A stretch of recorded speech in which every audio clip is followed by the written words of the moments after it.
तो उनको पसंद करते हैं। वो सिर्फ पासवान जाति के लोग ही चिराग पासवान को नहीं पसंद करते हैं कि कला।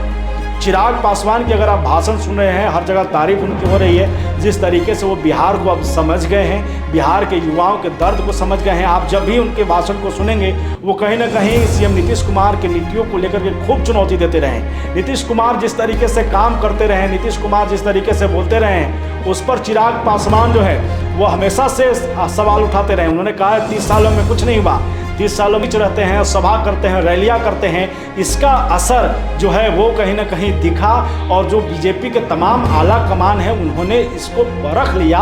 और यही कारण है कि यहाँ से खास करके जो है चिराग नमस्कार, मैं हूं राज पाठक और आप देख रहे हैं बुलेट न्यूज़ टीवी। देखिए, चिराग पासवान ने बीजेपी जो कि सबसे बड़ी पार्टी कही जा रही है, उसको भी जो है घुटने पर लाने का जो काम किया, ये सिर्फ चिराग पासवान से नहीं हुआ। चिराग पासवान के पक्ष में वो 4 फैक्टर थे जिसकी वजह से बीजेपी जैसी बड़ी पार्टी भी चिराग पासवान के साथ होने को तैयार हो गई। चिराग पासवान को अपनाना चाहिए और उनके ही चाचा यानी पशुपति पारस जो हैं, उनको जो है इसमें मना कर दी है। पशुपति पारस को जो है वो छोड़ना पसंद की है बीजेपी। ये बीजेपी है। और ये आप जान लीजिए कि चिराग पासवान जो नाराज चल रहे थे, बात नहीं कर रहे थे किसी से, उनका अब जो है बीजेपी ने मना लिया। स्पष्ट हो गया कि वो इतने सीटों पर चुनाव लड़ेंगे, इतने सीट जो हैं उनको मिलेंगे। पशुपति पारस को इसका नुकसान भी हुआ। लेकिन सब के बीच 4 ऐसे फैक्टर हैं जिसका असर, यानी यूँ कहिए कि जिसकी मदद जो है वो चिराग पासवान को मिली है। इस वजह से ही बीजेपी जो है वो मानी है, वो कहीं ना कहीं डाउन हुई है, चिराग पासवान को लाई है। उसमें सबसे पहला जो नाम आता है वो है रामविलास पासवान। चिराग पासवान के पिताजी हैं, जाहिर सी बात है उनका एक वोट बैंक है और एक रिकॉर्ड रहा है रामविलास पासवान का। अभी तक जो है किसी तरीके कोई विवाद में नहीं आए हैं। जब भी रहे हैं वो सरकार में बन कर रहे हैं। मौसम विभाग भी उनको कहा, मौसम वैज्ञानिक कहा जाता था उनको। और अगर बात करें तो एक हाजीपुर का सीट है या जहां से भी वो अपना एक बेस बनाए, उनको भी लालू प्रसाद यादव की तरह कहा जाता है कि एक उनका भी एक वोट बैंक है, एक बेस है जो कभी भी इधर से उधर नहीं होगा। तो रामविलास पासवान का जो नाम है वो चिराग पासवान के साथ है, क्योंकि चिराग पासवान रामविलास पासवान के बेटे हैं। हालांकि ये बात अलग है कि चाचा भतीजे में लड़ाई के बाद गुत्थम गुत्थी के बीच कई जो वोटर हैं, कई जो समर्थक हैं वो बढ़ चुके हैं, लोगों में उहापोह की स्थिति बन गई। लेकिन फिर भी चूंकि बेटा है, इस वजह से एक नाम रामविलास पासवान का चिराग पासवान के साथ जुड़ा ही है और लोगों का जो है उन पर सहानुभूति भी है। इसका जो असर जो है वो दिखा, इसलिए पार्टी ने बीजेपी ने खास करके यहाँ पर जो दावेदारी के रूप में जो है वो चिराग पासवान को चुना, न कि पशुपति पारस को। पशुपति पारस दावा करते रहे कि मेरे भाई हैं और हम हाजीपुर से चुनाव लड़ेंगे, लेकिन इसमें कामयाब हुए चिराग पासवान। चिराग पासवान अगर दूसरे फैक्टर की बात करें तो चिराग पासवान का युवाओं में जो क्रेज है, जो उनको पसंद करते हैं, वो सिर्फ पासवान जाति के लोग ही चिराग पासवान को नहीं पसंद करते हैं। चिराग पासवान का अन्य जाति के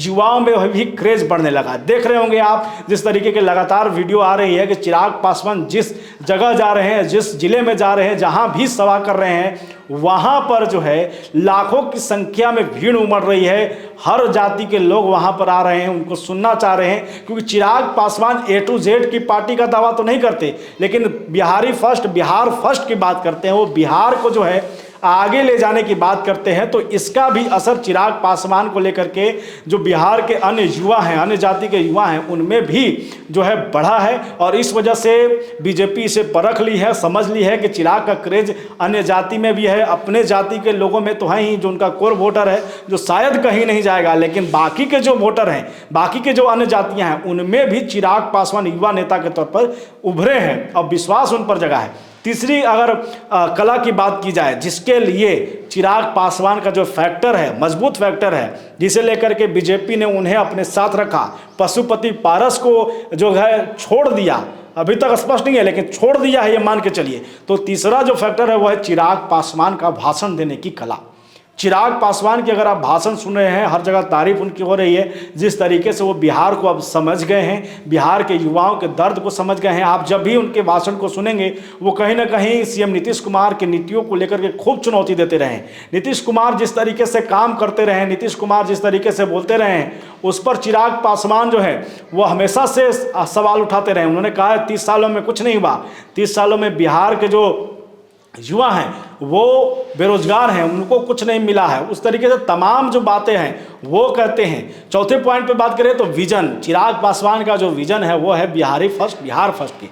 चिराग पासवान ये नहीं कहते हैं कि हमारी जाति को वोट दो, हमारे लोगों को वोट दो। उनका मानना है कि बिहार आगे बढ़ेगा तो हम आगे बढ़ जाएंगे। तो उनका जो है ये विजन कहीं ना कहीं जो युवा हैं, बिहार के जो वोटर हैं, जो समर्थक हैं, उनको पसंद आ रहा है। और यही कारण है कि बीजेपी ने उनको जो है अपने साथ जोड़ने की कोशिश की है। और इस मामले में चिराग पासवान यहाँ पर जो है एक सीढ़ी अपने चाचा से आगे आ गए। आप जान रहे हैं कि 2020 में वो अलग होते हैं एनडीए से, और उसके बाद जो है उनकी पार्टी लोक जनशक्ति पार्टी जो है वो टूटती है, दो गुटों में बढ़ जाती है। एक तरफ राष्ट्रीय लोक जनशक्ति पार्टी, एक तरफ लोक जनशक्ति पार्टी रामविलास, इस तरीके से बढ़ जाता है। चिराग पासवान का अपना चिन्ह जो है वो छिन जाता है। एक नया चिन्ह, एक नया सफर, एक नया नाम के साथ वो चुनावी मैदान में आते हैं और पूरे 4 साल वो जनता के बीच रहते हैं, सभा करते हैं, रैलियां करते हैं। इसका असर जो है वो कहीं ना कहीं दिखा, और जो बीजेपी के तमाम आला कमान है उन्होंने इसको परख लिया। और यही कारण है कि यहाँ से खास करके जो है चिराग पासवान का कद बीजेपी के तरफ बढ़ गया, बीजेपी में बढ़ गया, और फिर उनका कद बढ़ा। तो जाहिर सी बात है टिकट की जिसकी मांग थी, जिसे लेकर के वो नाराज चल रहे थे, उसे भी मना लिया गया, उनको टिकट देने की बात भी कर दी गई। कुछ दिनों में एनडीए, कुछ दिनों में ही नहीं कुछ घंटों में यूँ बात कीजिए कि अब समय भी कम बचा है तारीख ऐलान के बाद, तो बस कुछ घंटों के बाद ही ये ऐलान हो जाएगा एनडीए की तरफ से कि कौन उम्मीदवार होगा, किसको कितना सीट मिलता है, पशुपति पारस को कितना सीट मिलेगा, चिराग पासवान को कितना सीट मिलेगा, ये स्पष्ट हो जाएगा। तो फिलहाल इतना ही। आगे की खबरों के लिए देखते रहिए बुलेट न्यूज़ टीवी।